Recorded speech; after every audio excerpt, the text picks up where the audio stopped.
been a while since I've made a video. I've had a lot of cold and snow the last few weeks.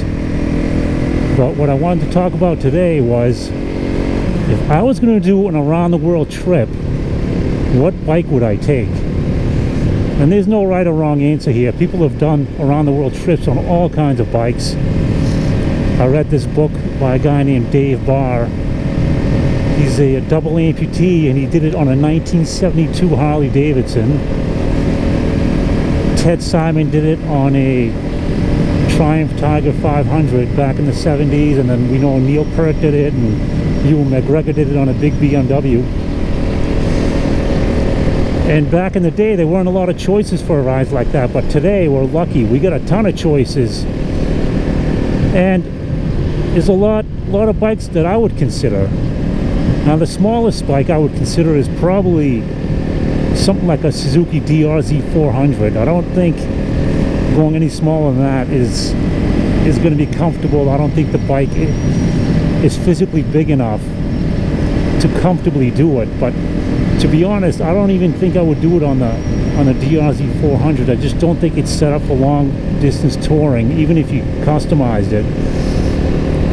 I think you would have to move up to at least a 650 class. All right, so let's start with the 650s. Like I said, the 400 I think is a little too small, but the 650, those are bikes that can handle long distance highway cruising comfortably. So the Honda XR 650 is a great off-road bike. Everybody knows Honda quality and durability and reliability, but I would eliminate that just because it's geared too much towards off-roading and not really a comfortable touring bike, a bike you can do hours and hours in the saddle on paved roads or highways. And the same pretty much goes for the Suzuki DR 650, which is a little bit more street oriented. But let's go this way. The DR 650 is a little bit more street oriented, but it's still more dirt biased. And then you got the KTM 690 Enduro. Again, everybody knows KTM's bikes are so well engineered. The question is, how well are they built?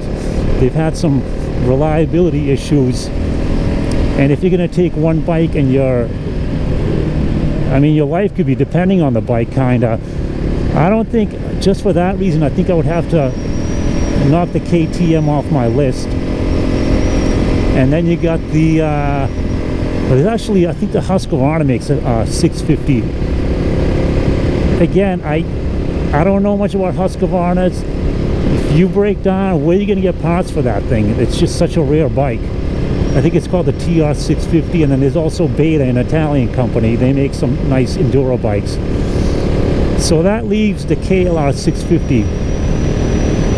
That's a true dual sport. It can do it all. It can go on-road and off-road. It is a bit porky at like 430 pounds wet weight, but it's a bike that can comfortably cruise on the highway for long periods of time, and you can take it off-road when it's properly upfitted with good tires and suspension. You can do some amazing things on that bike.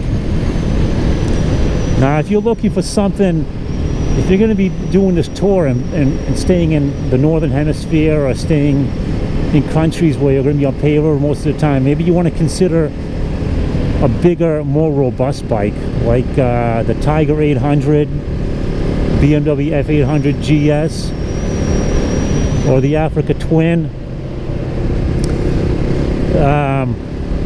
I think the V-Strom isn't really off-road worthy enough, the V-Strom 650, for something so rigorous. But I think the F800 GS is a little too heavy. You're looking at about over 500 pounds, 550 pounds. And the Africa Twin is an interesting choice. This is a new bike from Honda. I think it came out last year. It's got racing heritage. desert racing back in the late 80s, early 90s. I think he won a bunch of Paris-Dakar rallies. Now there's a worthy bike. That's a bike you can definitely take pretty much anywhere. Although it is a bit porky, I think it's close. That's over 500 pounds too. And then you got is this my street? Let's go this way. And then you got the big boys, BMW R1200 GS, the KTM 1190 and 1290, the Triumph Targa 1200. They're all great bikes, but let's be honest, those are adventure bikes. They're not really, I mean, if you get in some, you get stuck in some deep places with those bikes and you go down, picking up a 600-pound bike in a mud infested swamp or something like that, it's just a nightmare. And just because of the sheer size and weight of those bikes, I would eliminate those. So my choices really come down to this. If I'm going to be going through some backwards third world countries, I think my choice would probably be the DR650. If I'm going to be doing mostly first world countries and staying more on paved roads than dirt, then I'll probably pick the Honda Africa Twin 1000. But I think the best compromise for me would be the good old KLR 650. That bike is as tough as an anvil. It's been around forever. You can customize it and build it out like you wouldn't believe. Tremendous aftermarket support. And it's just a proven bike. People have taken that bike around the world. I think that would be my choice. Kawasaki KLR 650 it is for me. But like I said, there's no right or wrong answer here. It's a preference. So let me know what you think, and if you got a different idea or a different choice, that's perfectly fine. I think in my mind the KLR 650 is the best compromise.